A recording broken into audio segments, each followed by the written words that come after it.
watching The Rise America with me, Tolu Ojeomi. We're reaching you live from Nigeria's capital, Abuja. Iran's supreme leader has said for the first time publicly that it would acknowledge that thousands of people were killed in an inhuman, savage manner during recent protests. A violent response to the unrest has claimed 3,090 lives, according to the US-based Iranian human rights activist news agency, with some activist groups putting the death toll far higher.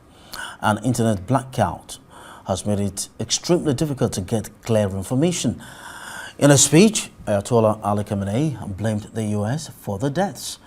US President Donald Trump recently urged Iranian demonstrators to keep protesting and threatened military intervention if security forces kill them.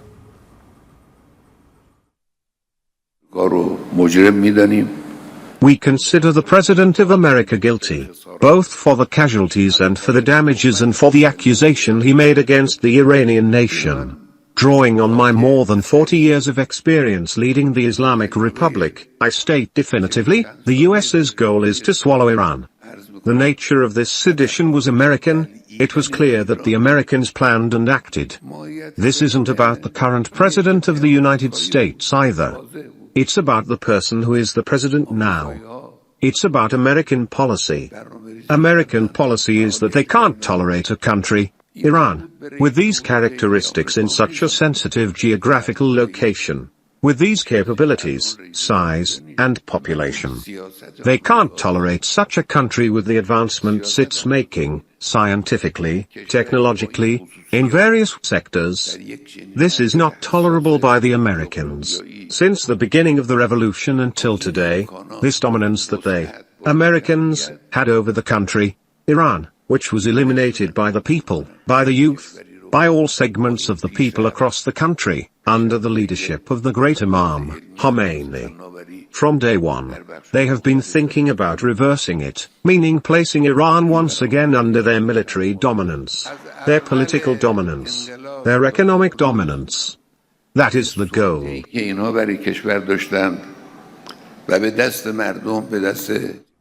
The exiled son of the last Iranian Shah has called on the world to help protesters topple Iran's government, saying he's confident the Islamic Republic will fail, not if, but when. Reza Pahlavi, a US-based opposition leader, asked the world to target Iran's Revolutionary Guard leadership, which he says would facilitate the task and prevent more loss of lives. More than 2,600 protesters have been killed, according to a human rights group, in demonstrations that started over the economy on 28 December and turned into calls for the end of the rule of Iran's supreme leader, Ali Hosseini Khamenei. The Iranian government has called the protests riots backed by Iran's enemies. First of all, I let historians write history. I'm here to make history, not to write it. Second, you hear the Iranian people standing behind me and calling my name. This doesn't occur incidentally. They have known my track record. They know my unwavering commitment to democracy and human rights. This has been my position the day I started and remains my position to this day. They know they can trust me because I've never seen me waver from this. And ultimately, what I'm trying to make sure is the final element that will prove to the Iranians that are in full control of their own destiny, is to turn power back to them, a power that has been taken away from them by this regime, which we are fighting today. That's my commitment, and they can trust me on that. For more on this, I'm now being joined by Doug Brooks, Arise News analyst. Hi, Doug. Thank you for joining us on Arise America. Pleasure to be here. Beautiful. So, for the first time, Ayatollah Ali Khamenei is coming out publicly to acknowledge that thousands of people were killed during the protests that rocked Iran over the last 2 weeks. For the first time, a leader is just coming to acknowledge this grave consequence. What are you making of this public acknowledgement, which is late anyway?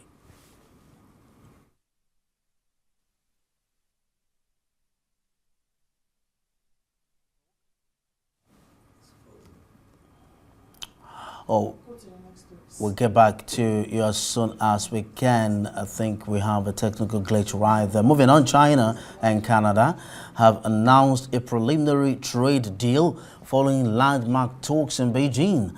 The Canadian Prime Minister Mark Carney said the deal, which followed years of strained relations, will reduce tariffs and allow Canadians enter China without a visa. Mr. Carney said Canada's relations with China were now more predictable than with the U.S., and that the fruits of that predictability had panned out in his visit. Correspondents say years ago it would have been unthinkable to hear a Canadian Prime Minister speaking like this.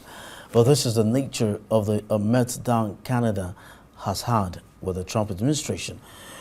And they say this is a huge gift to President Xi Jinping, who has hailed the agreement.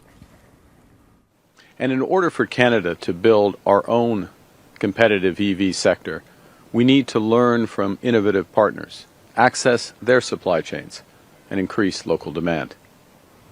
And to help deliver the full potential of these partnerships and bring down costs for Canadians, Canada has agreed to allow up to 49,000 Chinese electric vehicles into the Canadian market, with the most favored nation tariff rate of 6.1%.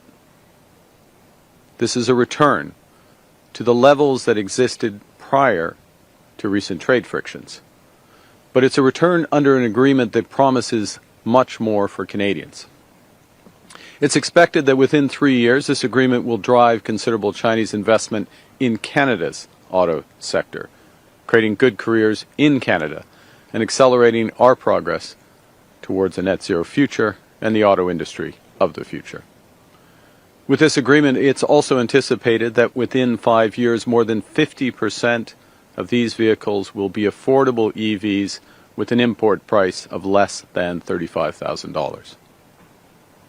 Over the next 15 years, Canada intends to double our energy grid through major investments in hydro, nuclear, solar, and wind power. That creates tremendous opportunities for Chinese partnerships in these investments, including in energy storage and offshore wind. I'm very pleased to meet you again. In October of last year, we met in Gyeongju, South Korea. That meeting went very well and opened a new chapter of improvement and positive momentum in China-Canada relations. This marks your first visit to China since assuming the office of Prime Minister. The sound and stable development of China-Canada relations serves the common interests of our two countries and contributes to global peace, stability, and development. I am willing to work together with you to promote China-Canada relations onto a path of healthy, stable, and sustainable development, with a sense of responsibility toward history, the people, and the world, to better benefit the people of both countries.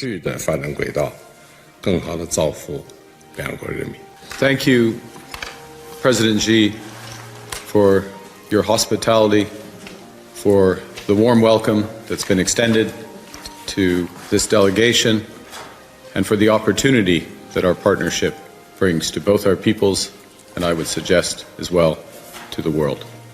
Mr. President, together we can build on the best of what this relationship has been in the past to create a new one, adapted to new global realities that will deliver stability, security, and prosperity to our peoples on both sides of the Pacific.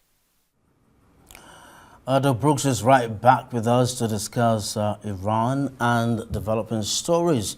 Hi, Doug. Are you right back?